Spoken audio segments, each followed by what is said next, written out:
Hey guys and gals, welcome back to the Nerd Space. Working on my little project here for my nephew, but having to redo a little bit of it as I started doing the hilt of the sword the same color as the dude's skin. So,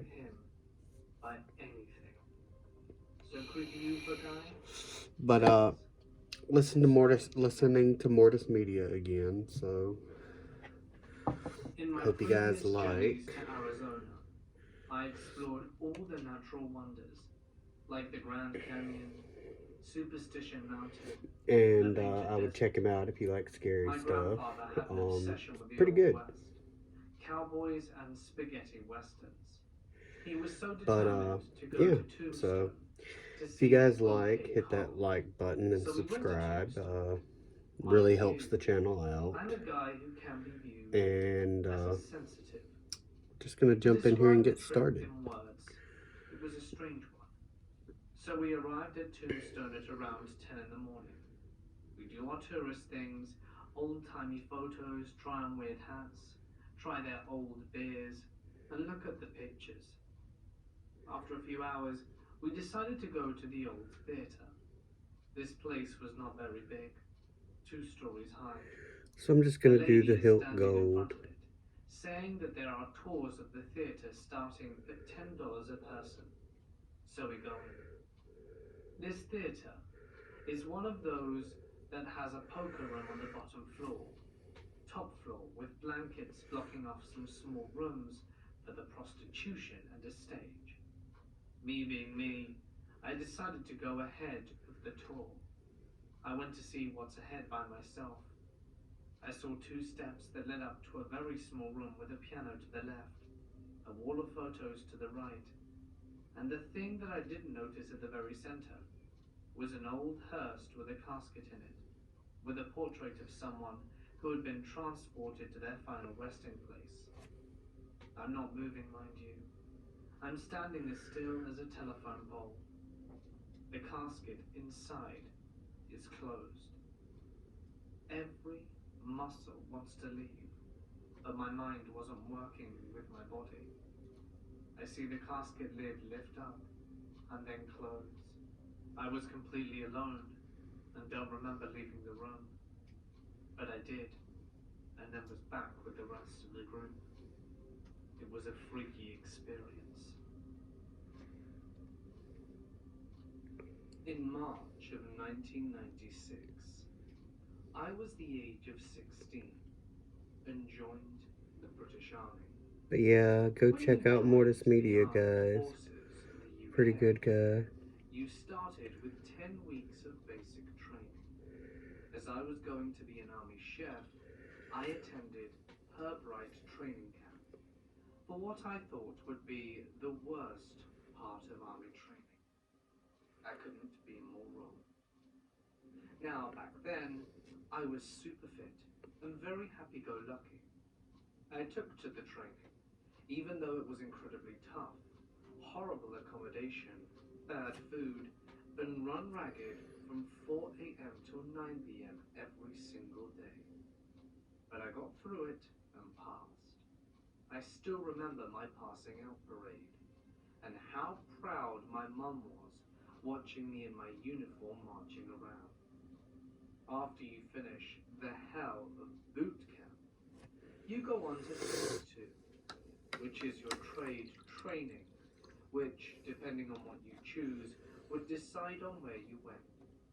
For me as a chef, was St. Omer Barracks in Aldershot. However, until your phase 2 training started, everyone, no matter the trade, went to Deep Cut Barracks, a delightful camp about a mile from Pirbright, so only down the road. Initially, I was very excited to be leaving basic training. After all, the food was better, you could have duvets on your bed, and the regime was nowhere near as strict as Pirbright. When you arrived, you were all put into a new arrivals building, sharing a room with 10 others until they decided to which platoon you went to. I assume on the length of time you would be there too. So I settled in for my first night. I knew a few of my roommates from the training platoon. My very first night on camp, I caught a glimpse into the realities of what deep cut was. I woke at about 1 a.m. needing to use the bathroom. Upon getting to the door, before I could open it, two guys in gas masks carrying pillowcases barged through the door. They ran straight into the far bed and proceeded to batter the lads sleeping in bed with what looked like, from the outline, helmets in their pillowcases. After watching this stunned, I thought I should get help, and it was then that I noticed the corporal who was in charge of us that night was holding the door open for the two guys. He was hammered and in hysterics at what was unfolding. The assault lasted for probably 30 seconds before they ran out, followed by the CPL at the door, and I could hear them pissing themselves with laughter as they ran down the stairs. After helping the battered lad to the bathroom, I watched him clean himself up. Neither of us said anything. After all, he looked about my age, 16. What could we do if one of the people in charge was involved in this? In the next few days, I came to realize this camp was basically where sergeants, corporals, and officers went if they had failed in their career or for a punishment. What better people to look after than 200 to 300 young, impressionable soldiers, all between the ages of 16 to early 20s. They got drunk and did things to us for their own amusement. I had the hope and knowledge it would be okay. You normally spend 1 or at most 2 weeks here, and we would be out soon. Day 3. I got called into the sergeant's office. He explained, due to the fact that they are so short of army chefs, no one wanted to be a heroic army chef, so they were critically short.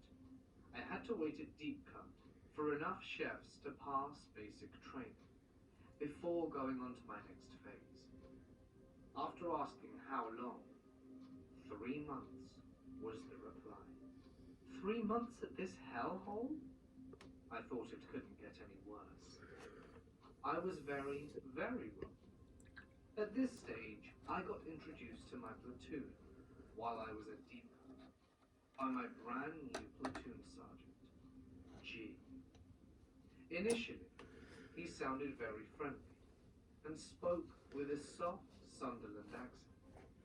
He started by laying down ground rules and cleaning. It was at this point he warned us about his evil twin. We all laughed, but he wasn't joking. He said that if we came across his twin, it wouldn't end well, and left us with that. After speaking to a few of the lads that had been there a week or so, they reiterated the warnings along with the "do not get on Sergeant G's radar. Just keep your head down." It was at this point I began hearing rumors of the suicide of a soldier and the involvement of Sergeant G. Apparently, he had made this soldier the target of his evil twin and made his life an utter misery, tormenting him whenever he could. It was a few days after that I personally witnessed the evil twin in action. Myself and a few lads were in our room when a pigeon flew in through the open window. After several hilarious attempts to shoo the bird out, we failed, and the pigeon carried on flying around and landing on lockers. This is when Sergeant G enters the room and asks what's going on. After explaining about the pigeon, "I will show you how to catch him," he says, then proceeded to jump from bed to bed in the air in an attempt to catch the bird. At first, this was hilarious, and we were all laughing, even Sergeant G. That is until it went on for at least half an hour. He didn't stop. He was relentless. The poor pigeon probably was scared got himself caught by Sergeant G. Now, what happened next? You might think it's unbelievable, but I can 100% swear to you that I will always remember this moment. Sergeant G puts the pigeon's head in his mouth and bites it clean off. Then he spits the head out onto one of the beds and threw the body out the window.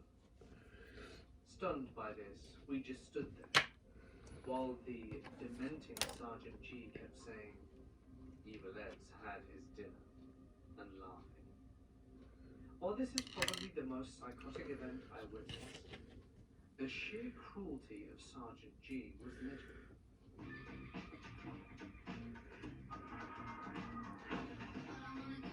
From rare dead stock to the latest release, new or pre-owned, the drops never stop.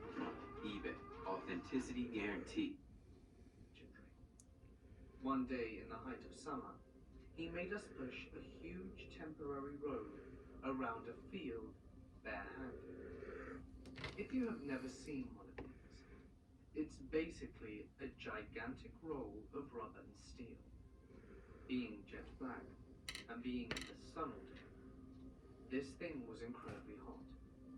So hot, in fact, all of our palms and fingers turned into one huge blister on each hand.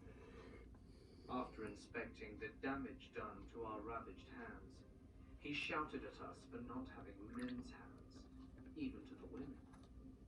Not satisfied with this, he ordered us to grab a huge rope from the back of a Land Rover and ordered us to have a tug of war with it, with this rough strip of rope, until all the blisters tore off our hands. The pain of the raw flesh of our hands was incredible, especially when he ordered us to do press-ups on the hot concrete afterwards. There was also the time the booster injections they gave everyone became infected in a few of us. Sergeant G's evil twin made it his mission to find who had an infected booster site and would punch them in the site as hard as he could. To this day, I still carry the scar after he exploded my infected injection, and of course, made me do press-ups after all the pus and blood poured down my arm. He would do things like hide under beds, like a real-life bogeyman, waiting to see if anyone would dare talk about him, or he would hide in unlocked or empty lockers and do the same. The man was a lunatic for sure. While at Deep Cut, time went slowly. It was boring. All we had to do was whatever the delightful training staff could dream up for us. One day, the lieutenant in charge announced we were going on exercise for 2 nights and 3 days in the woods around Sandhurst. On the morning of the exercise, Sergeant G gathered everyone on parade and got everyone organized and announced on the exercise some of his SAS mates might make an appearance and interrogate people during it. I didn't think much of it, as he was always giving us veiled threats. The exercise didn't start off that badly. The weather during the first day was gorgeous, very sunny, and for some reason they didn't take an opportunity to make us do some running with kit on in the sun. That night, we settled into guard duty. To explain, you and your basher mate, basher being a hole dug in the ground you sleep in, will take a stag duty, which lasts for about an hour. The guard duty itself involves you lying down in a camouflaged hole dug especially for the guard duty. Then one of you will go next to the basher and tell them it's their turn, and so on. At the end of our turn, I went to the next basher and whispered it's their turn to stag on. A low voice with what sounded like a Scottish accent came from the shelter aggressively telling me to go away. I didn't recognize the voice and thought to myself, maybe the SAS thing is true. Maybe I can be a hero and capture Sergeant G's mates. Imagining what Sergeant G's face would be like in the morning, When I reported that I single-handedly repelled the SAS attack, I cocked my SA-80 with a blank round and demanded whoever it is to show themselves. Silence. Angrily, I pulled back the poncho covering the basher, to be greeted with what I could just see in the dark as Sergeant G's naked body. He was in the basher, shagging one of the female recruits, and must have put on a weird fake voice to throw me off.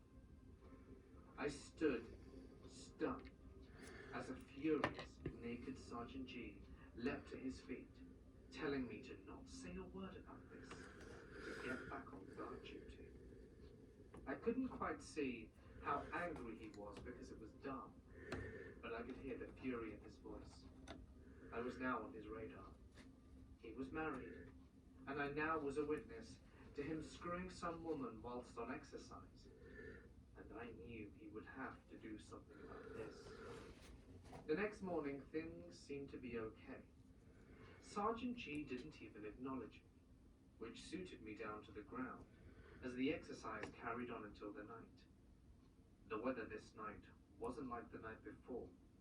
It was torrential, and I was assigned the third stag duty, which was around 1, if I recall correctly.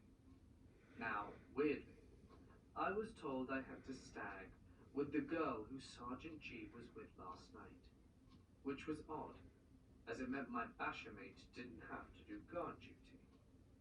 Not sure why, but I wasn't suspicious about this sudden change, and we carried on with the guard duty, chatting in low voices, bored out of our minds as the rain hammered the waterproof material above, and all of a sudden, a tremendous weight crashed through our canopy right onto my back.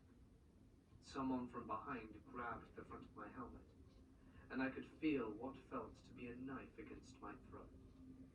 Pulling my helmet tighter backwards, it felt like someone headbutting or hitting the back of my helmet with something, and he demanded I drop my rifle in the same Scottish accent I heard the night before.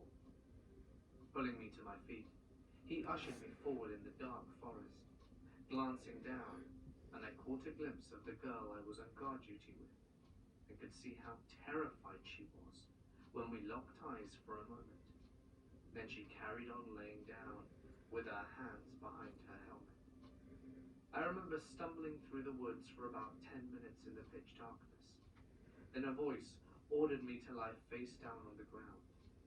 Dropping down in what was a huge muddy puddle, I tried to keep my head up and face away from inches deep of foul, muddy water. The voice then demanded my name, rank, and number, which I gave him. He replied he didn't believe me, and he would shove my head into the puddle with what I assumed was his foot. Daring to look up slightly, I could see 2 pairs of boots, so I knew it was the sergeant, and probably one of the corporals, as the other one didn't speak at all. They then started asking about how many people were in our platoon, and who was in charge, to which I obviously gave them all they wanted to know. Being 16 and terrified of being alone in the woods with what I knew was Sergeant G, and I didn't want to make him angry. This, of course, had the opposite effect. He gave me what felt like a punt right in the balls as hard as he could. The pain from this was excruciating. I felt like I wanted to throw up. Every instinct was to curl up into the fetal position, but they wouldn't allow me to. This carried on for a further 20 to 25 minutes, with them asking me things like how great Sergeant G was, or other corporals in the platoon, to whom was the biggest slag in the platoon. No matter what answer I gave, And that'd be why I don't join the military. like kicks to the ribs, my fingers trodden upon, and at one point I felt a thin stick whipping the back of my thighs. Thankfully they got bored, and realized they couldn't carry on doing this without doing me serious damage, and was ordered to my feet, and led back to the area our platoon was camped out, and told to go ahead alone when fairly close. After retrieving my rifle from the girl who was still on stag duty, she asked what happened. I always remember this, as I didn't want to seem like a coward. I told her nothing had happened, and they just asked me questions. However, I was crying inside. All I wanted to do was to go home to my mum. Pathetic as that sounds, but I felt violated. The next morning was the end of the exercise. Sergeant G gathered everyone.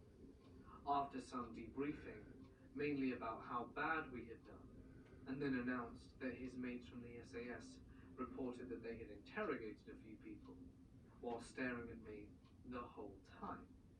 The whole march back, all I could think of was how he was going to get me. Now everyone knew what he was like, and without a doubt, I would be targeted by him. Now the misery was unbearable. I wanted the march to last longer, because at least everyone was present and he couldn't single me out. We got back to camp, and everyone set about cleaning their gear. When I was told the officer wanted to see me, my heart leapt, thinking maybe the girl had reported what had happened, and this would be my savior. And in a way it was. The officer informed me that there were enough people to form a training troop at St. Omer, passing out from Purbright, so I would be leaving at the end of the week. Thankfully, I managed to avoid Sergeant G for the whole week. I volunteered to set up the field for RLC Day, and was under the supervision of a different sergeant. So that's my epic tale of the deep cut barracks.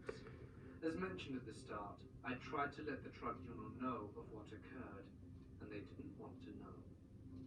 This man affected me in such a way that I still have recurring nightmares, that I have rejoined the army, and he is going to get his revenge. And as for Sergeant G, don't worry about him, boys and girls. He got his just desserts for all the years of torment he doled out to vulnerable young soldiers. The army recognized this and promoted him. He is now the officer in charge of recruit welfare in the British Army. I wish this was a lie, but it's not. The following experience happened to me over the course of 1999 to 2000. I was 13. Like I said, now you know why I don't join the army, y'all. Local auctions.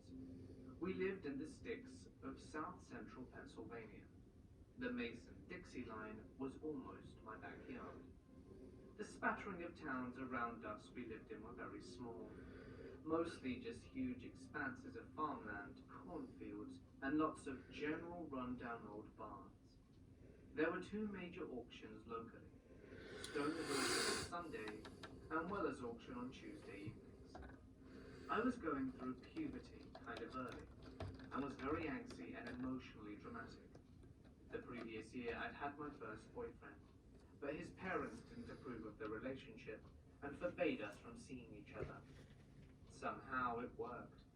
The only tie I had with him was that my dad had told me he spotted him at Wheelie's one Tuesday night, when I wasn't there. From then on, I never missed Wheelie's. I always held out hope I'd see him again, but sadly never did. As a teenager, I always had a notebook and a pen on me, and I would go places just to write in my journal, not paying attention to anything around me. This habit eventually led to me getting kicked out of our church's youth group, but that's another story for another time. Many of the nights, Dad and I would go to Whirlies. My younger sister would come along and would run around and play, sometimes going a little too far from the crowds. She remembers this particular individual that I'm about to describe too. One night, I noticed an elderly man with very deep, caring eyes. I can still picture his face so clearly. He smiled and winked at me, and I guess in my hormonal confusion, I felt a bit of thrill at the attention, and maybe the second time, possibly the third time. But one night, I felt someone brush my arse. more than just what you'd expect from someone walking by in close quarters behind you. More of an open-handed slide across my butt. I remember I was wearing this ridiculous biking outfit that I had bought in Walmart. It was silky, and I was getting a lot of compliments from the boys when I wore it. The feeling of that hand totally sliding across the silky fabric of my pants stands out so clearly in my memory. Another night, I was sitting there writing in my notebook, and he walked by and nudged my pen. It made me mess up what I was writing and look up. He winked at me. There was this really sad look of longing in his eyes. I still felt like this was just some weird old guy, no one to be afraid of. There were so many weird old men at this place, as long as I stayed near to my dad. But when he showed up at the other auction, Stoners on Sunday, I was a little shaken. I wanted to say a little time had passed. I remember I was all fancied up in my awkward glitter makeup and rebellious outfit, and I was sitting there writing in my journal next to my little sister, when I felt a little tap on my shoulder. I turned around, and he was there, sitting right behind me. There was an expanse of open seats, and it was very clear he didn't just happen to be sitting there. He had definitely come over to talk to me. "How can I get to know you better?" he said in a controlled, barely audible voice. At this point, I'm almost positive that I said, "Well, I don't think what you want to know. I'm only 13 years old." Looking back, that makes sense, because after waiting a little while and saying it again, I ignore him, and he left. Maybe my saying that aloud was enough to make him feel like others might take notice. It really scares me to think about my little sister sitting beside me hearing all of this. She had absolutely zero awareness of keeping herself away from strangers, and I told her not to go to the bathroom or anywhere without me that day. That might have been the day he told me his name, Wilma. I saw Wilma one more time. It was a Tuesday night. It was in the late summer and was so hot. The auction was packed. My dad had to park his car way off the main area, sort of up in a wooded spot on the property. It was not directly visible to the auction goers. So me, being an annoyed brat after begging to go with him, I asked my dad if I could go up to the car. I wanted to listen to my Walkman and drink my Mountain Dew and write. It wasn't as hot as where the car was, and my dad gave me the keys. I saw Wilma one more time. It was a Tuesday night. It was in the late summer and was so hot. The auction was very packed. My dad had to park the car way off in the main area, sort of up in a wooded spot on the property. It was not directly visible to the auction goers. So me, being an annoyed brat after begging to go with him, I asked my dad if I could go up to the car. I wanted to listen to my Walkman and drink my Mountain Dew and write. It wasn't as hot where the car was. My dad gave me the keys. I must have asked him when he was in the middle of bidding on something, because I did not know if he would allow me to do this, if he thought about it for 1 second. I had kept him informed about Wilma, you see. I remember sitting in the 1998 Oldsmobile Cutlass Sierra with the windows rolled all the way down. I hadn't seen Wilma in the crowd, so I wasn't concerned about safety. Suddenly, I heard knocking through the music of my headphones. I pulled them off quickly, and Wilma was standing right at the window on the driver's side, sticking his head out the window. "Hot enough for you?" he said, not worried about controlling his voice as no one was near. I did what made the most sense, almost on autopilot. I got out of the car as fast as I could. I stood there and yelled, "Why do you keep following me?" I'm sure my voice was loud enough that someone could have easily heard. He was immediately unnerved. "What do you mean, follow you? I've been coming to these auctions for years," he said, his voice suddenly back to the quiet monotone. I could not believe he had literally leaned his upper body into the car, and despite being very naive, I knew this was completely inappropriate. I said in a loud voice, "Listen, you're making me very uncomfortable, sir. I'm going to get my dad." I didn't move, but I had my dad's huge keyring in my hand.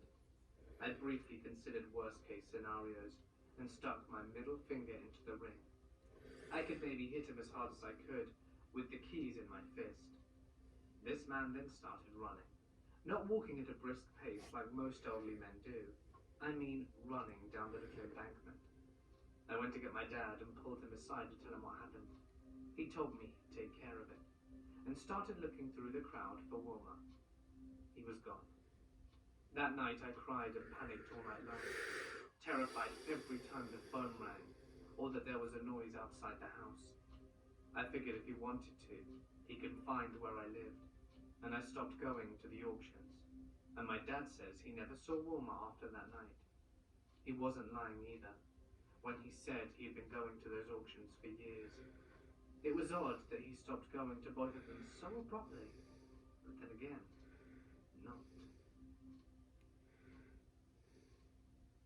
Okay, so a little backstory first. I lived in Thailand from ages 13 to 17 as a missionary kid. My parents never really let me travel by myself unless it was necessary. We didn't have a car or anything, so I would rely on public transport.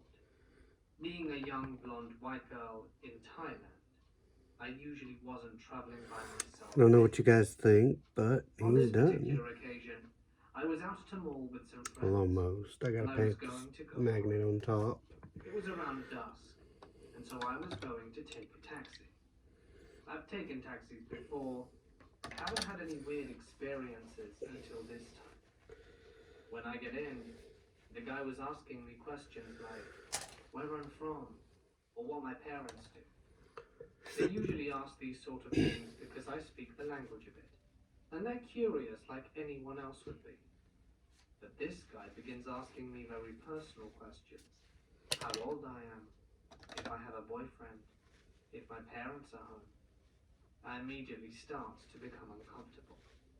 I gave him a false name and age, saying that my parents were home, and this is not where it stops. His questions continue. He's now smiling creepily at me in the rearview mirror, and I ignore him and just look out of the window. After a minute of silence, he starts to hum, not just humming to himself, but stares at me from the mirror.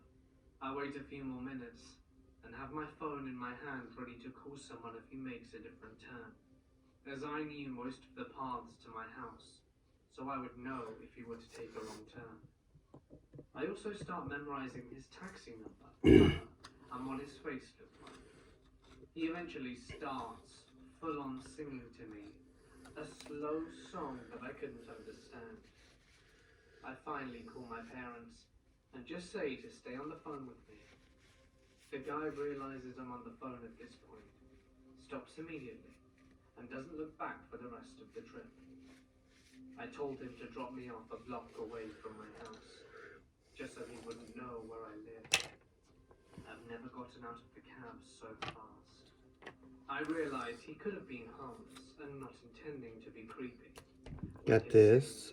It's But it was weird, and I was not going to take any chances. Ooh.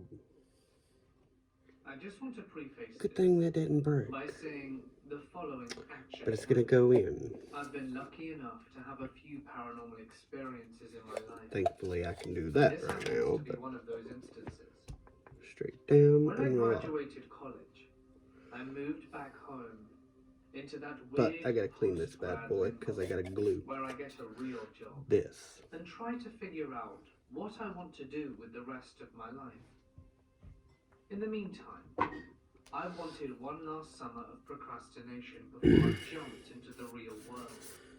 So I asked my friend to hook me up with a job at the local movie theatre. He had worked there for a couple of summers during Kinda school as a morning get cleaner, some grooves going running a here. shift from 4 a.m. to 10 a.m. every morning. It It wasn't a great job, That way it's got but it something paid to more than dig minimum into. wage, which was pretty hard to come by in a town oversaturated with college kids. I interviewed and got the job when I was highly recommended by my friend. The guy who interviewed me would also be my manager, a scruffy guy named Jeff. He smoked like a chimney and made tank tops and cut-off jeans a solid part of the wardrobe. He also looked like he hadn't had a good night of sleep in years, but that could have also been all the hard drinking he did every night. I remember he asked me the typical questions. If I was okay with working weird hours, cleaning up vomit, etc. I'd worked in fast food as a teenager, so none of that stuff had bothered me. What struck me as odd was the last question he asked. Do you scare easy? I kind of laughed and said no. He shrugged and said, well, some new hires get kind of spooked by these big buildings at night. You know how it is. Big building. It makes all kind of noises. Makes sense to me. I have a very active imagination, but I had a hard time being scared in a movie theater of all places. I started my new job the next day. A big old thing of glue. For the first few weeks, everything was pretty normal. The job was actually pretty easy. All things considered, throw this away, mop that, scrub this, wipe that, take out the garbage. You're by yourself the majority of the shift. We were allowed to bring our iPods with us. The theatre was fairly large. Its layout was shaped like a T, with the lobby and bathroom. Oh, I need a small amount of water to mix The with smaller this. theatres on the left and the larger IMAX screens on the right. Running above the theatre hallway was the projection area, an equally long hallway with a couple of small offices and all of the projector equipment. If you were the first to arrive in the morning, you had to go up a winding staircase and turn on the lights in all the theatres. It wasn't a big deal, except with all the lights off. The building can be, as Jeff once described it, a little creepy.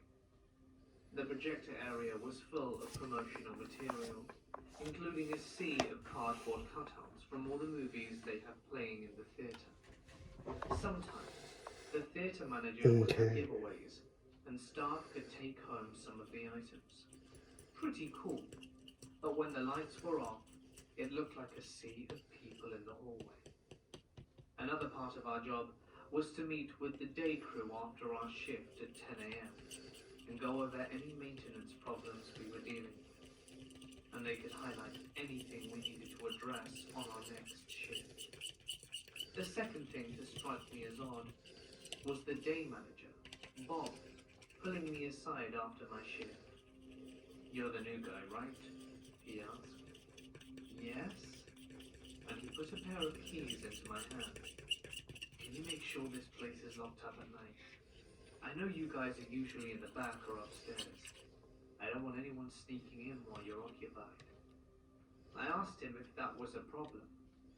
He looked a little flustered and went on to explain that customers, primarily women, were complaining about a tall, lanky man in a suit that had been following several of them from theatre to theatre, sometimes into the bathroom. The last several months, several frightened women had come to the front desk, describing a 7-foot-tall man in a black suit with a bowler cap, walking slowly after them. A few times, even the police were called. Teenagers that worked the day shift referred to him as the tall man. While he primarily targeted women, occasionally a male co-worker would capture a glimpse of him, sneaking into a theatre. On a couple of occasions, they would pursue, thinking it was someone trying to sneak into a movie, only to find nobody there. We had 12 theatre rooms in total, but Theatre 5 was the worst. Nobody wanted to clean it out when I first started. I was fairly naive about what was going on. I didn't understand why Jeff was so apprehensive about Theatre 5 and kept assigning me to clean it out. What made Theatre 5 unique was that it was sat behind the bathrooms in the lobby. So to get to the sitting area, you had to walk down a long hallway before reaching the screening room. Being that far back, you were the most secluded, especially when it's 4 a.m. and the only other people you are with are on the other side of the building. People cleaning there would complain of nosebleeds, constant headaches, and a feeling of being watched. My first supernatural experience took place here. Theatre 5 always gave me an uneasy feeling, like I was being watched. On multiple occasions, I would take out my earbuds and shout, "Hello?" into the empty theatre. Of course, there would be no response, and I would shake it off and just go back to my routine. One day, I was sweeping out garbage from under the seats when I hear footsteps. Someone running. I look down at the front of the theatre, and I catch a glimpse of a little blonde-haired boy turning the corner into the long hallway. Immediately, I threw down my broom and chased after him. I ran down the hallway and out into the lobby, where the kid had disappeared. I walked further into the lobby and saw my boss outside the front entrance on a smoke break. "Who was that kid?" I asked. Jeff looked at me for a moment. He was confused, but then he laughed. I'll never forget how casually he said it. "Oh, so you met Charlie?" Charlie was another entity customers complained about. On several occasions, they claimed a little blonde-haired boy was running up and down the aisles in the theatre, causing all kinds of noise and ruckus during the movie. Of course, it was the theatre. When an usher would come to apprehend the child, he'd be gone. The female staff affectionately named him Charlie, after his resemblance to the character in Willy Wonka and the Chocolate Factory. Charlie was also responsible for knocking several cans of garbage over, throwing paper around, misplacing things, and making our janitorial duties a pain in the ass. Charlie wasn't frightening, just more of a nuisance than anything. We used to theorize that he was the son of the tall man, but these two were never seen together. It took that experience for Jeff to admit that some people have seen and heard some things, which was his way of saying that the theatre was haunted. I found it odd, considering the theatre was relatively new. It was built in the 90s on some wetlands. According to some people that lived in the area, the property was owned by a family who sold it off back in the 1980s. There was no evidence of foul play. It wasn't an Indian burial ground. It was just a weird place where strange things happened. I didn't even realize there was a basement until my third or fourth day. The basement, as I was told, was primarily used for storage. I'd give you a better description, but that's as much as I know considering the one time I was asked to go down there.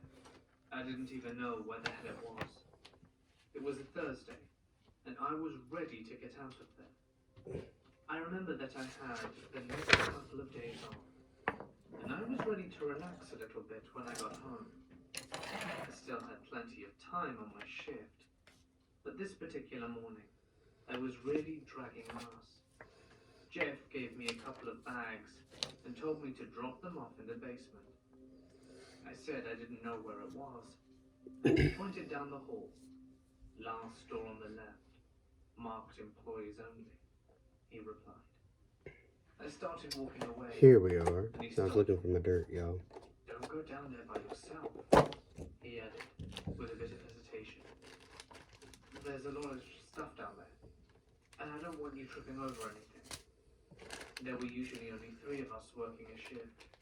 This morning it was Jeff, myself, and a co-worker named Trevor. Trevor was on the other side of the building cleaning out a theatre. I could hear his leaf blower running. Yeah, we use leaf blowers to blow the popcorn out the theater. I didn't want to bother walking across the building to grab it. I figured I'm an adult, and I can drop a few bags in the room for Christ's sakes. Jeff walks out the lobby to have a smoke, and Trevor is down at the other end of the building. I'm by myself at the far end of a dark hallway. Now for our tufts of grass. And I'm looking at a long staircase that drops into the darkness. I flip the light switch to my left, and there's a light at the bottom of the staircase. It's flickering. Of course it's flickering. Nobody ever went down there to fix it. I heard a door open from the lobby. Jeff hadn't returned. I'm just hearing things. I look back down the staircase that I'm about to descend, where I hear a voice from the bottom of the steps. Hey. It's a low, raspy voice, and I pause. Hey, come here, it says again. There's a shadow bleeding in from the bottom of the staircase. I can't tell what it is, but it's definitely a person. Hello? I call down. I don't know why I did. I know that I'm the only person on this side of the building. I know that there isn't just some person hiding out in a dark basement. At this point, my heart is pounding, and I'm starting to sweat. Here we are. Because I know this isn't normal, and I'm experiencing something that shouldn't be happening. You gotta see this. Come here and look, it says again. The voice is a little louder. It sounds scratchy, like someone with a cold. The shadow is bleeding further into the bottom of the steps. Whatever's down there is coming closer. I toss the bag down to the bottom of the steps, turn off the light, and walk back down to the lobby. Jeff is walking back inside, reeking of cigarettes. I tell him about what happened. He has a look on his face that tells me this isn't the first time something like this has occurred. He almost looks irritated when I tell him I was going to go by myself. Nothing here's gonna hurt you, he said finally. I will never not be shocked at how casual he was about the whole thing. I think I was more taken aback by Jeff's reaction than I was by the actual incident. Later on, I told Trevor about what had happened. We went back to the steps to investigate, and when I turned on the flickering lights, the bags I had thrown down were gone. Theatre 5 had its instances, and the basement was particularly scary, but nothing was quite as bad as my experiences with the projector area. Around 6 a.m., we would take a 30-minute break. Jeff and Trevor would usually go to McDonald's to eat, but it was always too early for me, so I'd lay in the hall and listen to my iPod. No matter how loudly I turned up the music, I could never cancel out the sound of the footsteps from the projector area. It sounded like a 300-pound lineback, sprinting back and forth. Heavy, loud thumps up and down the hall above me. I told Jeff about it once, and he remarked that it was just the building settling, and there was a lot of equipment upstairs making all sorts of noise. Jeff wasn't the smartest guy, but that didn't stop him from insulting anyone else's intelligence. Maybe he was trying to keep me from quitting. The turnover rate was pretty intense at the theatre for cleaning staff, and the creepiness was a big factor. The pay was pretty garbage too, but that's a whole other story. So it wasn't before long I started feeling apprehensive about going upstairs to use the projectors and turn on the lights in the theatres below. On one particular occasion, I was walking up the steps to the hallway, and I heard what sounded like a child call my name from the bottom of the steps. I knew it was Charlie. Because how many children are in the theatre at 4 a.m.? And know your name. Real instance of hearing my name. For a week straight, I'd hear voices echoing down the hall from the projector room, Theatre 5, or down the hall. That was easy to ignore once I put my iPod on, but it never shook the feeling of being watched. I'd never seen the tall man in person. I had only ever heard instances where I encountered Charlie, heard noises or saw shadows. My only experience with it was at the start of my shift, when I was the first to arrive at work. If you're first, it's your job to go upstairs and turn on the theatre lights in the projector hall. I wasn't happy about it, but it looked like it was going to be another morning where Jeff and Trevor were late, and I didn't want to mess up my shift by waiting around. Since the projector area is dark, typically, we'd carry a flashlight with us while going around flipping switches. That morning, I couldn't find the flashlight. We'd later find it in the garbage. Charlie's fault. So I walked through the dark hallway of the projectors, flipping all the switches. I had stayed up all night prior watching the Andy Griffith show.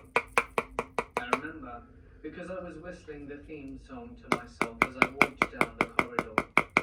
Once again, I got that feeling of being watched, and something several yards away in the area with the projectors overlooking the IMAX theatre was staring back at me. I stopped whistling and tried to focus my eyes. It was a cardboard cutout. They were everywhere, so I kind of dismissed it and was about to flip the next switch when the cutout moved. I froze. What I thought was a cutout was actually a figure hunched over. It was quietly whistling the Andy Griffith theme song, imitating me, only whistling slowly. It slowly rose up from its crouch, revealing itself to be at least 7 feet tall. It was a man. All I could see was a silhouette against the red exit sign lights and some of the projector computer monitors. It started towards me, whistling quietly. I wanted to move, but for some reason my feet were cemented in the spot, and I had cotton for a tongue. I didn't know what to do. Slowly the tall man stepped towards me. He walked with a bit of a waddle, as if he had a limp in his left leg. I couldn't exactly tell. He had taken about 3 or 4 steps towards me when something caught his attention, and he turned and walked into an office down the hall. I turned back and ran down the steps and waited outside the theatre until my boss and the rest of the crew arrived. I told them what had happened, and they explained that the tall man existed, but he wasn't going to hurt me. I didn't care. I put in my 2 weeks and haven't looked back. Sure, there were tons of famous and some not so famous, or more infamous, skirmishes and battles for the South. This small piece of hilly terrain in somewhere eastern Kentucky butted us right into the mountain crevasse, and the elements were hell. 3 pairs of socks at least every 6 hours, or you could lose your toes to the black. Frostbite, famine, and of course the enemy made our lives hell. Our supply line had been broken miles back, and ammo was becoming scarce, and I witnessed men fastening their bayonets in lieu of what was surely to come. The air was quiet, the morning thick with dew and mist, whence even the squirrels have retreated this ominous morning. Every man moved. No scuttle but prep talk from any sergeant was going to shake the fear from these men. The Yanks waited, only beyond the trees, and the gun and their company followed, probably breaking fast and applying their wares of dare and terror. Oh God, the waiting, the long, tiring on edge, like a worm on a hook waiting. When dawn could give a little more, the drums and artillery started the barrage. Dirt, trees, and men flew willy-nilly into the ditches and saplings surrounding us in the tight gullies. We struggled valiantly to bring our muzzles around and plant aim for just one enemy. The cyclones of impacted mortar fire churned the dirt relentlessly, making visibility near zero at times. I crawled to the parabola of the Looking pretty ditch, good. feeling exposed, and indeed so. Nonetheless, I saw one, a Union soldier running full speed, bayonet fastened, and leveled as he charged our embankment. I brought the old muzzle loader around, remembered my breathing as a shell exploded at what seemed to be only feet from my mind, throwing me clear, and no longer did I see the charging soldier. Now I had problems. Well, one problem. My right leg was mangled. The artillery shell had done its job, and mobility was now impossible. Grasping the rifle, and its one shot close to his chest, he reached for the loose bayonet and managed to attach it upon the enemy's rifle. A second too soon. Suddenly, perhaps, even the tenacious Union officer had preserved and dived over the Foxhill embankment, with murder and hate in his eyes. Also, there was a little fear. If I remember correctly, I raised my rifle in reflexive terror.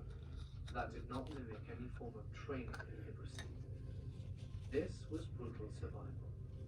The bayonet pierced into the diving officer's exposed chest, his own bayonet plunging into the dirt inches from the sounding. Out of raw fear and reflex, as the officer lie plunged, gravity his nemesis, the Southie shot the rifle's payload. Surprisingly, considering the early ground conditions, the rifle bucked its flint, and with a deafening kaboom, created an exit wound in the officer the size of a watermelon. The enemy was dead, but his leg was beginning to succumb to shock, and there they were to pull him back from the lines. The general or colonel of the Southern unit was able to break the back of the Northern hastily invading forces, allowing many Southern casualties to be brought back behind the lines for medical treatment. For all his lucid happiness to be alive and rescued, the trip was painful, and no laudanum nor liquor was spared for his pain. He lay in a row of patients in order of trauma and need. It was third, if the doctor didn't break for potatoes, a smoke, or a much-needed rest. No one wants to wait. No one is in a hurry. And no one wants a tired, cranky doctor to amputate their body parts. Yet he knew that was exactly what was coming. The nondescript pile of sawed-off, bloody appendages, still wearing their uniforms, piled as high as a man behind the surgical tent. And oh God, the smell. So putrid. The flies, and it seemed like pestilence's waiting room. And so it was. The surgeon sat on an old stump, scarfing down a dry sandwich with bloodied hands. Besmirched in a bloody apron, not very unlike a butcher back home. His hair was thinning, and his brows were generous, but cruel or perhaps just jaded. He was large and overweight, but he carried his weight like an asset rather than a liability. An orderly stopped and quickly whispered something into his ear as he polished off the sad sandwich, and he nodded, then stood to stretch to his full monotonous size. Maybe he just seemed so big from down here. They came and got A1. Now I'm second in line, and I really want to keep my foot. I prayed for the first time in 3 months as artillery shells exploded in the distance. An old veteran, sometime in the night, left a small whittled crutch beneath my slumbering shoulder. I woke up, and I was next. The orderly declared the wound the most likely form of treatment and desperately shot me a small, weak smile, telling me, "You're going to be okay, Frank." They lifted the litter, and towards that house of horrors I was brought. The surgeon did not look rested or in good spirits. I tensed immediately, causing my pain to nearly and blessedly take me away from this. Alas, it did not. I glanced at the tray of barely washed blood-soaked instruments and used towels. I retched. Then I saw the bone saw. Within a second, I had been deposited on an operating gurney, quite unceremoniously, followed by an emotionless, "Sorry, buddy." I glanced and gazed about, but it was all they had said, and it was worse. Screams, missing portions of living men, and so much blood. Dried blood, floor-soaking puddles and stains everywhere. This was a true charnel house. Within moments, several orderlies, insisting they were trying to help me, held me down. I was powerless. Even through the excruciating pain, he couldn't muster an inch of wiggle room. And the reason for this was unfortunately visible. The Okay, butcher guys. stepped in, drying his hands on This a is dry getting awesome blood-stained so towel, far. and immediately sized up the menacing bone saw from the soaking bucket. "What have we got here? Another limb?" the surgeon muttered as he struck a match and lit the stub of an old cigar. "Yes, sir, doctor. Right lower extremity. No chance of saving the foot, sir," the nurse responded. "Okay, let's take a look." The surgeon grimaced and nodded his head. "Let's do this. Hold him down. A good one this time," the surgeon said with exasperation. "Oh God, he's going to cut off my foot, and I can't protest nor stop him. I'm pinned like claustrophobia, buried alive, unable to move." And then it begins. The first cut just saws the flesh right into the sinew and nerve clusters. The doctor dictated as he worked on me, as if I wanted to hear this. But even more so was the grind each time he would saw into the mangled leg bone. How deep was he at this point? Surely just one or two more passes of the saw, and the worst would be over, if the infection didn't kill him. Then, a horror more terrible than he could have ever imagined. The surgeon, in order to avoid a major artery, had to resaw an inch higher to ensure the patient's lack of blood loss and possible survival. After the mistake was overheard, and the third sawing grind with the dull bone saw, the subby found sweet solace in unconsciousness. When he woke, the first thought, beyond the speed of pain, was the thought that mere yards away, his leg and foot sat indiscriminately on a massive pile of appendages, ready for the flames of tomorrow and the next set of casualties. He closed his eyes, thanked someone for the bottle of opium, and cried as he fell into sweet, warm, addictive safety. Sometime later he awoke to the fever, and then the tent flaps blasted with the cold Kentucky air. Through the burlap he heard thanks being given to the local pig butcher for helping out with the casualties. I thought I smelled a faint odor of a chewed cigar.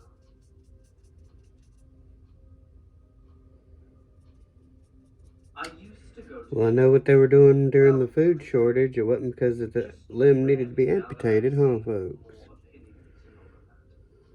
Some background. I have cerebral palsy that limits my motor functions, and it messes up my leg muscles. I've been through 2 surgeries, so I know how odd it feels to be pitied. I can walk just fine, with and without AFOs. Anyway, I went to a church with my dad, my stepmom, my sister, and my older stepsister. I call it Church of the Corn because I don't want to bring the rest of the church down for this isolated incident by calling it its real name. To say that they were enthusiastic about worship was kind of an understatement, but that's not the point. The point is, the youth pastor and my didn't really get along while I got along with him. I wouldn't say that we were friends, but one of the things he did still makes me actively stay away from people in the church during service to this day. One night, when it was just me and my sister, we just hang out with our church friends. Some of them are still part of this youth group that's much more bearable and less getting traumatized by seeing the scene in the Passion of Jesus getting nailed to the cross.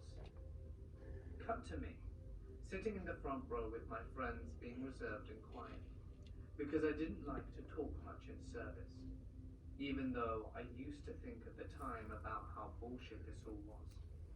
Now I was zoning out, and he was talking about the usual stuff you hear in an evangelical church, when all of a sudden, I feel his hand on my knee.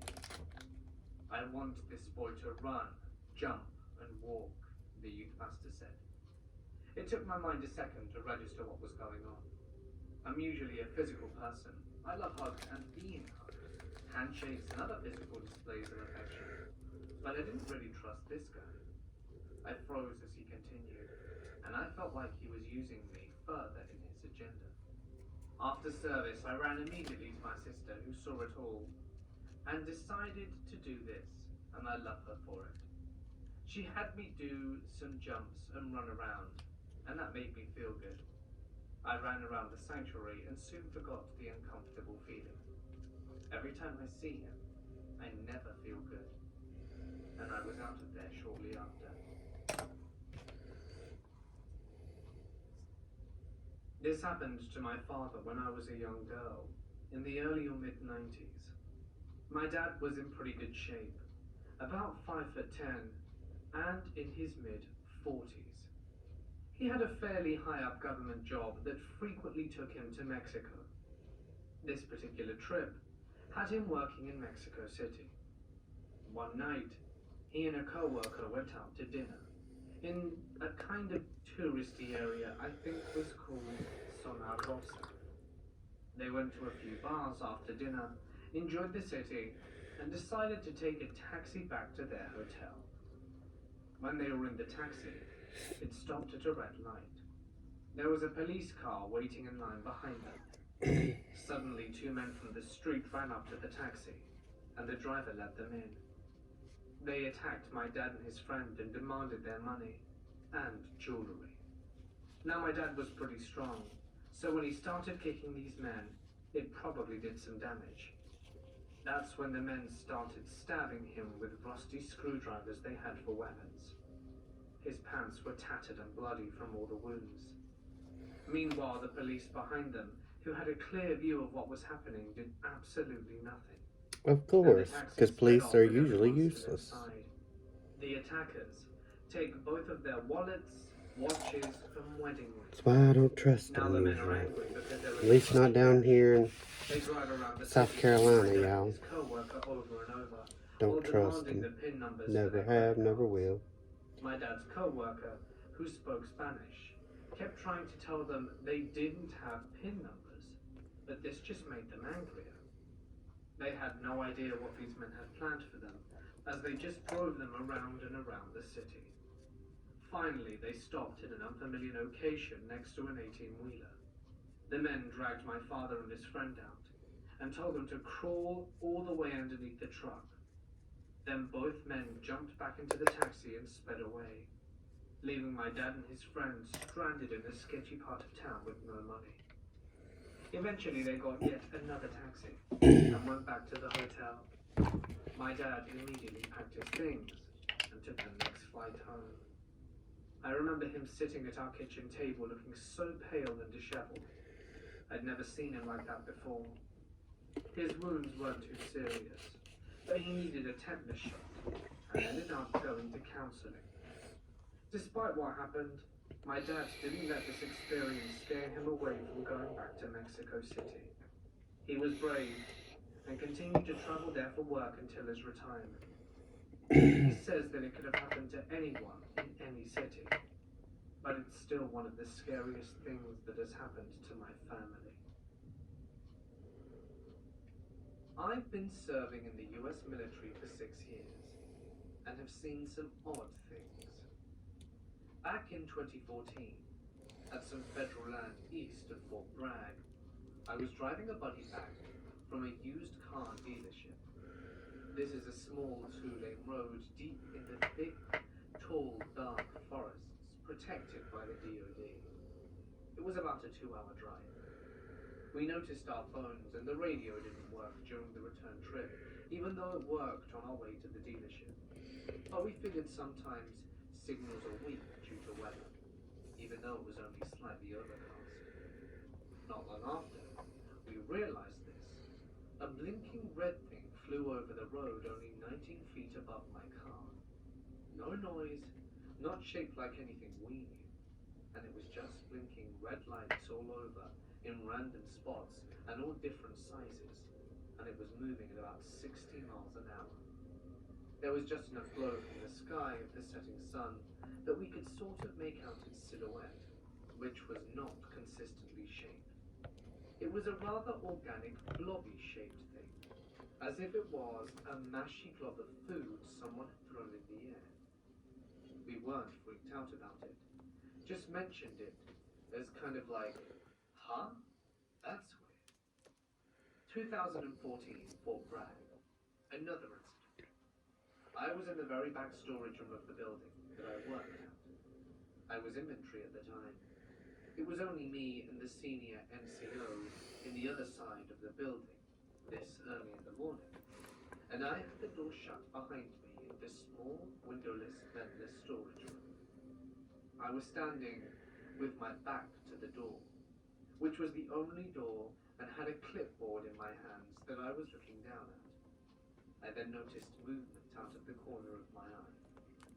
When I looked up, I saw a single paper carefully slide itself from one part of the desk to another, with no explainable force acting upon it.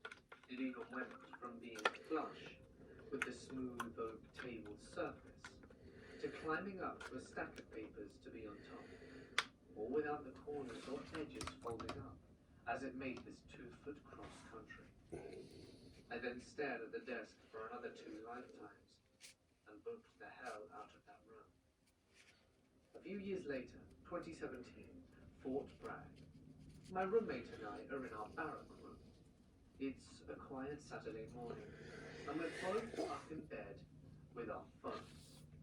Suddenly, we hear the card key lock on our door beep, and the little monitor inside open the lock. Our heads jerk to the door as we see the handle turn by itself, and the door pushes all the way open, revealing no one standing there. We tried to explain it off, to no possible explanation. Even if some kind of rogue radio signal or electrical short malfunctioned our card key lock just right to make it unlock on its own, it does not have the ability to turn the doorknob and pull the bolt out of the door frame, or even push the door open. It's also a very tough door, and gets kind of wedged in its frame. So a fully grown soldier like my roommate and I had to shoulder round the door while turning the knob to enter. So there's no possible way the door could have just swung open due to wind or air pressure. We have a window on both sides of the door, with the blinds drawn and daylight outside, and saw no one approach or leave the door from either side. We are on the 4th floor, and our hallway is an exposed balcony. Finally, the only people who have a card key that can open the door other than my roommate or I is the master sergeant of the barracks. But he lives off post, miles away, isn't on the base on weekends, and the card key is inside a locked box that needs to be signed out at the brigade. 2 years later, Syria. I'm trying to get some sleep in my tent, but there is this strange howling/aggressive panting and growling, which sounds like it's coming from the sky above us. I go outside into the pitch black, with only the fully starry sky above in a thrown-on uniform at 3 a.m., only to find a couple of other soldiers smoking and also looking around. It sounded like crying, angry talking, an animal panting and growling, and the noises just circled us for 30 minutes. Sometimes it sounded like it was right over my head. I pointed my flashlight in the air, swept the sky with night vision goggles, and never found out what it was. It hasn't happened before that, and hasn't happened since. The next day, everyone was talking and complaining about it. The special forces guys who have been out there for years say it's the jinn, type of being in Muslim law. It's the only explanation that I can't disprove. Later on, still in Syria, I went outside looking for my buddy, and I saw a shadow standing a few feet away, in a place he'd normally wait for me. This silhouette even moved, and put its hands on its hips like it was impatiently waiting as I was running up to it. As I neared him, he walked around the corner. I come up to the corner 1 second later, and there's no one there. I was naive, sheltered, and only 14. So one day, I went on this chat site, because I remember I was having a hard time falling asleep, and it was like really late into the night. I thought talking to some strangers might help me drowse off. Anyway, I was on there for maybe 15 minutes when I got a PM. I remember his name to this day. It was like Loving Dad or Lovely Dad, something like that. He introduces himself and says, "Hi," and asks for my information. I tell him my real age and my last name, and I remember we were talking about Disney movies. Nothing creepy, and he was funny. So I felt like maybe he was a good guy, but I was so wrong. So we ended up innocently talking for about an hour. Never did I think to ask him his age. I don't think I even really cared. But I was finally getting sleepy and told him I had to go to bed. But he really wanted to stay in contact with me, and I didn't see why not. After all, we'd spent an entire hour just talking about movies, and he knew a great deal about them, so I thought he was my age. I gave him my Skype, and for the next week we continued chatting. We both cammed, and then I saw how old he was. He told me he was 30, but I didn't think much of it. A little weird, but I never thought it was inappropriate. And he wasn't an ugly guy, and I was 14, and thought I was being an adult by talking to this older, more mature man. But then it got weird. I remember I went on vacation for a few days, and when I got back and started talking to him again, the conversation would lead to more sexual topics. He would say something like, "You have such red lips. I would love to kiss them." I didn't know how to react, so I just giggled. But then he started to ask me if I would call him Dad. I told him something stupid like, "I already have a dad." And he would say things like, "But I would love you more." So at that point, red flags started to pop up. After that eerie comment, I told him I was getting sleepy. I logged off, and the next morning, I deleted him.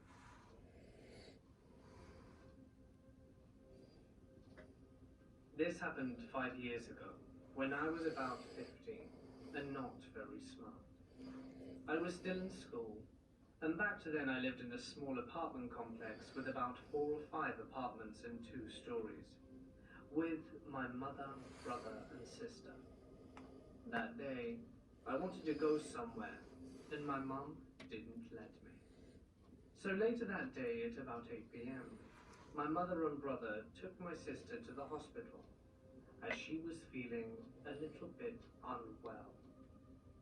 Me being the rebellious teenager I was, I got dressed and went out. It's appropriate to mention that my apartment was right by a branch off the main street, so the only thing separating the building was a fence. Inside the fence, there were some parked cars and big trees. So I walk out of the house and walk a little further ahead to a taxi stop, and I did. The minute I saw the driver, I was creeped out immediately. He was so creepy and had an unsettling vibe to him. We negotiated on the price, and I tried to bid higher so he could refuse me and leave. When he persisted, I told him I changed my mind and wasn't going. I headed back to my apartment building, and I was surprised when I looked back and he started to follow me. I was scared, began running and hid behind the cars and trees. He literally went behind my tail and into the fenced land, and apparently couldn't see me. I could see his feet from under the car, and was about to burst into tears when he left and drove off.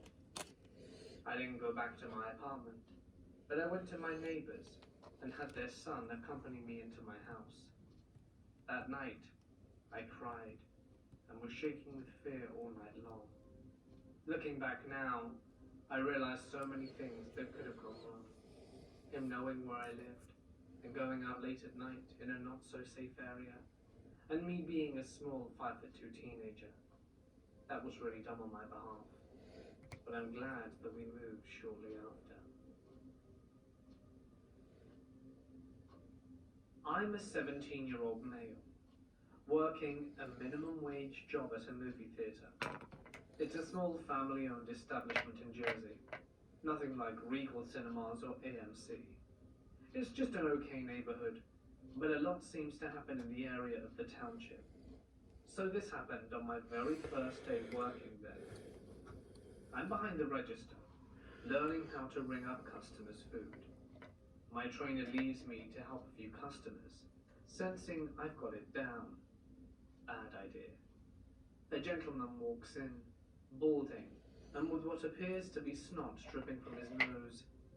A lot of it. Greenish, shiny. And in his hand he had one of those probiotic milkshakes. He walks right up to me, completely ignoring the customer I'm with. Hey, look at me. I look around, and he's clearly speaking to me, and that's definitely not my name. I hope you're one moment, sir, I tell him.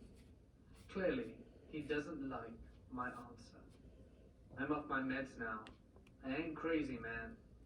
The guy gets more agitated, scowling at me, and I'm getting more and more uneasy, and none of my co-workers are in sight. I'm sorry, sir, I don't know you. If you keep calling me crazy, man, he interrupts. I'll take you behind the dumpster and break off your legs and your jaw and dump your ass in there. I know when you get off. Now, I'm clearly shaken, and the customer left, also disturbed. Thanks, man. But before I can even think of what to say or do, the guy walks off and starts smacking an arcade machine we have, trying to talk to a father and a child across the room. I hear him say something about meds, right as my trainer walks back in. I tell her the story, and she asks the man to leave. He seems hesitant, but he does as she asks. Needless to say, I didn't walk alone to my car after that shift.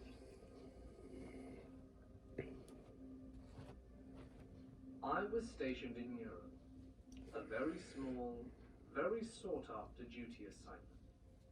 Most of our small dorm was full of shift workers and such. We would do odd things like barbecues at 3 a.m. or just walk to our buddies' rooms at odd hours to see if they were awake. It was normal. Well, I had a particular friend there. He was a great guy, normal, very quiet and reserved, but he really could be the life of the party as well. Everyone liked this dude. Well, one day, he suddenly was gone, and being a small, tight-knit group, word traveled fast. Did you hear that Xavier's dad died? He was killed in a car accident, and he rushed home to be with his family. Oh man, not this guy. He was such a good guy, and we all felt really bad for him. Now this guy could party with the best of them, but if you paid attention, you'd notice how respectful he was on a day-to-day basis. And he was the only guy in the dorms I noticed quietly going to church on a regular basis. Not a Jesus freak at all, but I respected how he practiced his faith quietly and could still be cool with the guys. Well, needless to say, upon his return, he had quite a somber tone. No one suggests any partying or the like for a while, and he just seemed to shuffle between work and the dorm for a few years. One night, or should I say one early morning, planning a day off, but still maintaining my sleep schedule, and I heard a soft knock at my door. It was this guy. I invited him in, and it was the first chance I'd had to have a real heart-to-heart with him.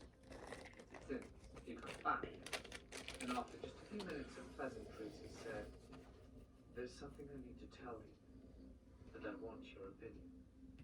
"Sure, man, what's up?" And then he drops a bomb on me. I just saw my dad. What? Here is what he described. He was laying in bed, wide awake, reading a book. He explained that he was facing the wall with his back to the door, and he was propped up in such a way that his right arm was holding the book, and his left arm was under his right arm for support, and that ultimately was tucked under his pillow.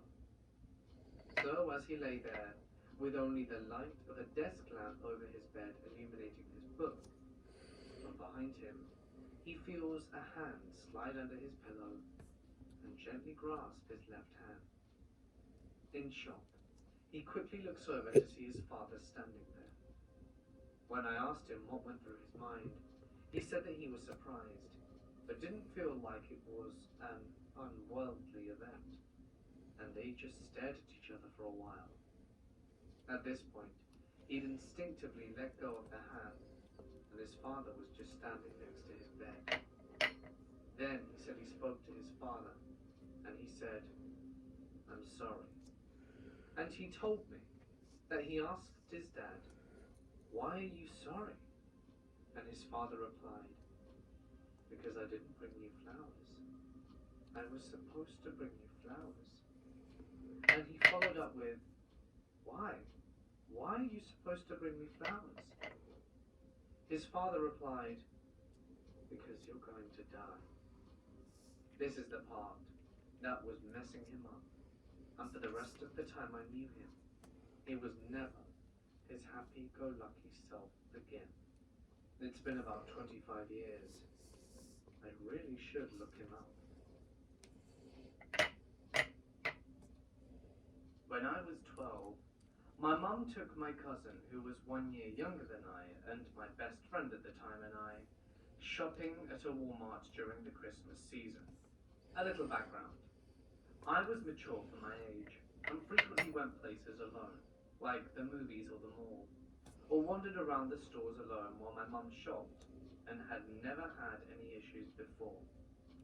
So we all walked into the store, and us girls made a beeline for the holiday section while my mum did her shopping.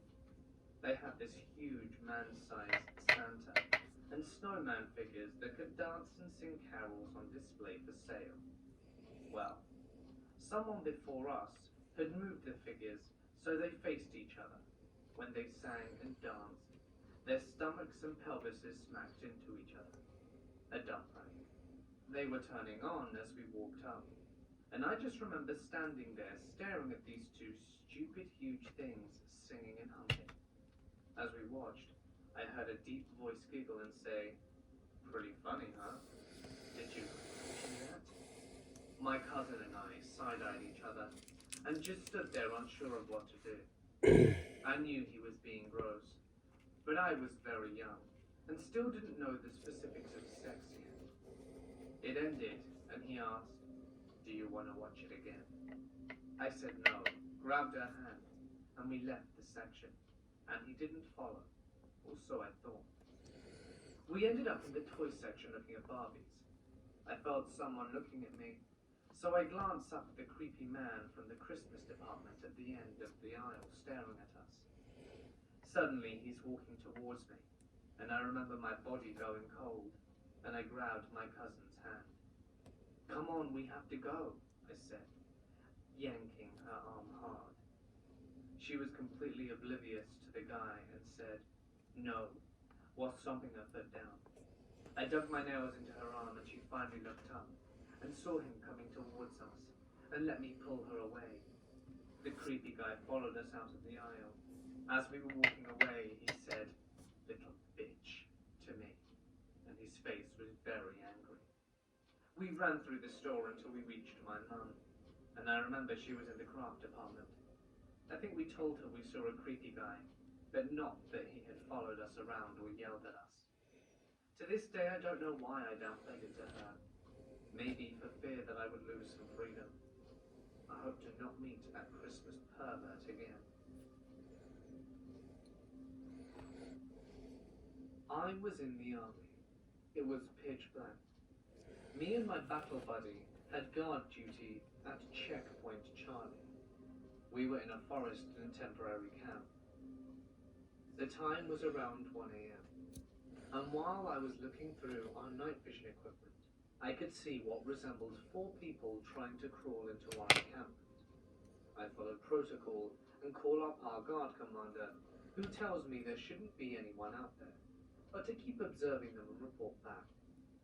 We were on a drill, and there weren't planned situations this night. I give the night vision to my buddy, and he sees the exact same. 4 shapes crawling very, very slowly in the direction of our trenches. So next step is to stop them. I update my guard commander about the situation and what I intend to do. I then get out of our trench and go to the edge of the camp with my rifle drawn and shout at them to stand up, with their hands above their heads and to identify themselves. There's no response. My buddy is looking through the night vision the entire time and confirms to me that there is indeed someone out there. My guard commander comes running down with his pistol drawn, looking through the night vision goggles that he himself had. He confirms what I see, and the second he runs out there in anger to kick the crap out of them, they're gone. They didn't get up running, they just weren't there anymore. I can't for the life of me explain how, what, and why. When I was in high school, I lived in New York City. I went to a school on the Upper West Side, but I lived in East Midtown. It was a long trek on the subway back to my neighborhood, so every once in a while my parents would let me take a cab. One day, I was feeling particularly awful. I think I ended up coming down with the flu. My parents were forcing me to go to a therapy appointment. We never got along well, and this was their solution. Even though I was sick, I decided to take a cab from school to the office. I was probably about 16. I was never a pretty girl in high school. I usually wore a hoodie and jeans, and I was looking particularly gross this day due to feeling awful, and I know I was snorting all over myself. I got in the cab, and the cab driver started talking to me, which I usually didn't mind that day, but I didn't feel like talking. He asked me some typical stuff, like my name and where I was from. Then he started asking deeper questions. We were only halfway through the ride and I was starting to feel really skeeved out. He asked me if I had a boyfriend. He kept looking at me in the rearview mirror. He then asked me if anyone was waiting for me where I was going. I was feeling really sick at this point and not using my best judgment, so I said no to the boyfriend comment, but was smart enough to say yes to the second. He then asked for my number, and I told him I didn't have a cell phone. And of course, a few minutes later, it rang, and he looked at me with this god-awful smile on his face. I wanted to escape the cab, but I was afraid if I told him to pull over, he'd speed off with me in the cab. We got close to my destination, and we were stuck in some traffic. I told him to let me out here because I was going to be late. He locked the door and refused. I panicked. He was using words like baby and sweetie to refer to me.